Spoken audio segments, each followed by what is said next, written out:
गांव में घुस के पता चल रही है ना, काम किए हैं तो गांव में घुस के दिखा लेना। विधायक वर्तमान विधायक हैं, गांव में घुस लें।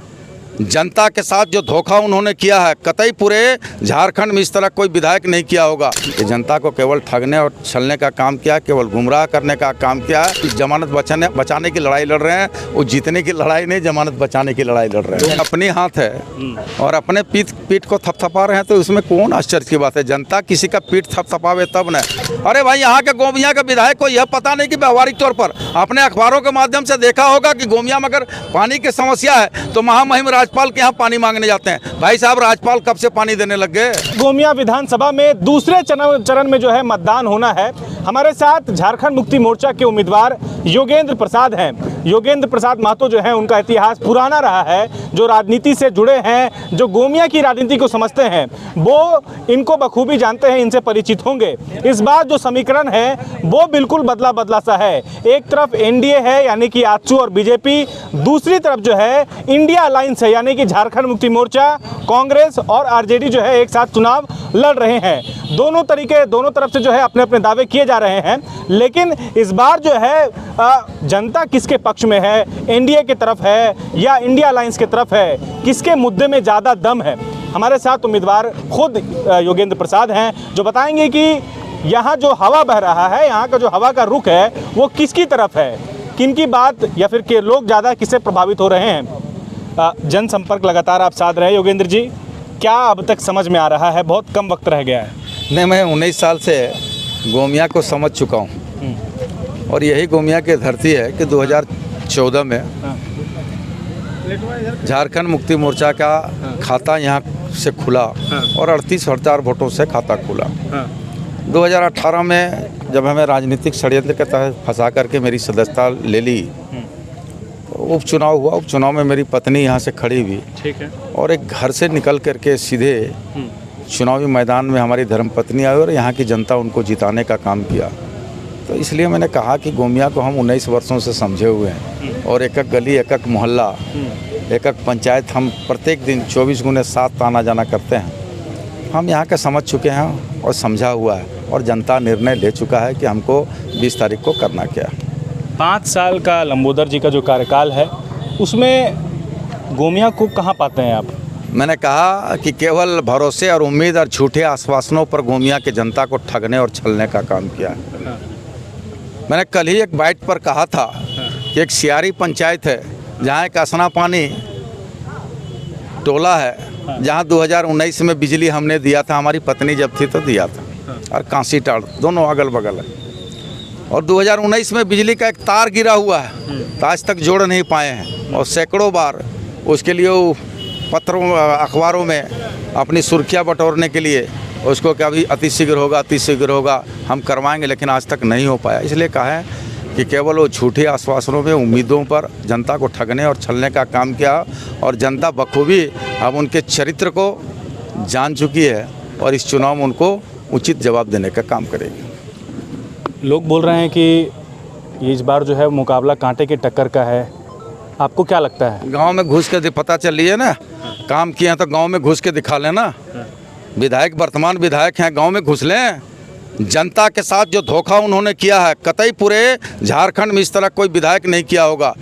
केवल झूठ बोल करके, ठग करके, उम्मीदें दिखा करके 2019 में उन्होंने वोट लिया था। अगर हिम्मत है तो गाँव में घुस के जाके वोट मांगे ना, नहीं है हिम्मत उनके पास। इसलिए कहा कि जनता को केवल ठगने और छलने का काम किया, केवल गुमराह करने का काम किया है और अपने अब वो जमानत बचाने की लड़ाई लड़ रहे हैं। वो जीतने की लड़ाई नहीं, जमानत बचाने की लड़ाई लड़ रहे हैं। लोकसभा में जो परिणाम आया है, आप अगर देखेंगे बारी बारी से, तो जयराम महतो को जो लीड मिला है यहाँ से, दूसरे नंबर पर जो है आजसू रही और तीसरे पर आप रहे। क्या लगता है आपको इस बात से? कुछ आपको आपने निष्कर्ष निकाला, आकलन किया? वो तो अपनी पीठ थपथपा रहे, बोल रहे हैं कि हमको लीड मिला है। हाँ भाई, तो पहले जीते हुए अगर उनकी अपनी हाथ है और अपने पीठ को थपथपा रहे हैं तो उसमें कौन आश्चर्य की बात है। जनता किसी का पीठ थपथपावे तब न। ये तो लोकसभा चुनाव नहीं है, पहली बात। ये दूसरी, ये विधानसभा चुनाव है और विधानसभा चुनाव में प्रत्याशी मैं हूँ। इस बात का लोगों को अंदाज़ा है, जनता को अंदाज़ा है।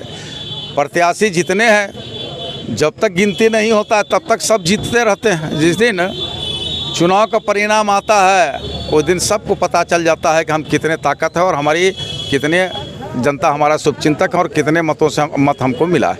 इसलिए मैंने योगेंद्र जी के क्या मुद्दे हैं, किन मुद्दों पर आप लोगों से वोट मांग रहे हैं?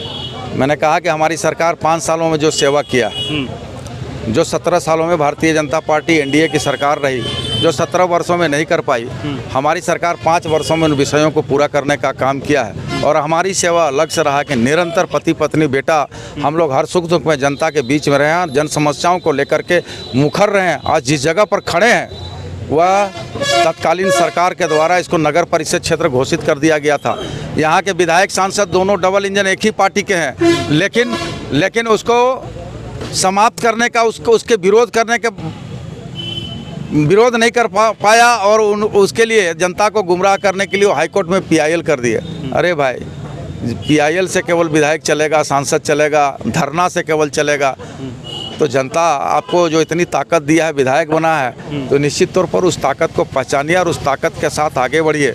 उन्होंने नहीं कर पाया, हमने माननीय मुख्यमंत्री जी से आग्रह करके, ये पूरे राज्य का एक पहला उदाहरण है कि गोमिया जो नगर परिषद बना था उसको रद्द कराने का हम लोग काम किए। इसलिए जनता जान चुकी है और जनता निर्णय ले चुकी है। बस इतना कहेंगे कि अगला 2014 का जो रिकॉर्ड हमारे नाम पर है, उस रिकॉर्ड को जनता तोड़ेगी। क्योंकि मैं जब यहाँ लोगों से बातचीत कर रहा था, आम जनता से, वो बोल रहे थे कि पानी की घोर समस्या है गोमिया में खास करके, और इसके लिए जिम्मेदार जो है यहाँ की जनप्रतिनिधि है, चाहे वो योगेंद्र प्रसाद हों, चाहे वो लंबोदर महतो हों।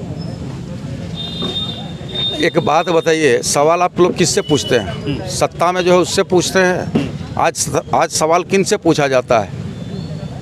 केंद्र में सरकार जो भारतीय जनता पार्टी के मोदी जी, उनसे सवाल पूछा जाएगा कि नरसिम्हा राव से सवाल पूछा जाएगा? लेकिन झारखंड में आपकी सरकार है तो सवाल आपसे भी पूछा जाएगा। बात को सुनिए, तो जनप्रतिनिधि का दायित्व तो यहाँ जो सांसद और विधायक हैं उनका क्या दायित्व बनता है? उनको किस काम के लिए नियुक्त किया जाता है?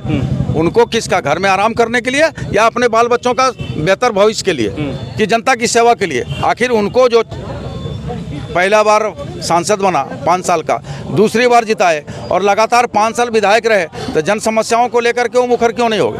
अरे भाई, यहाँ के गोमिया के विधायक को यह पता नहीं कि व्यवहारिक तौर पर आपने अखबारों के माध्यम से देखा होगा कि गोमिया में अगर पानी की समस्या है तो महामहिम राज्यपाल के यहाँ पानी मांगने जाते हैं। भाई साहब, राज्यपाल कब से पानी देने लग गए?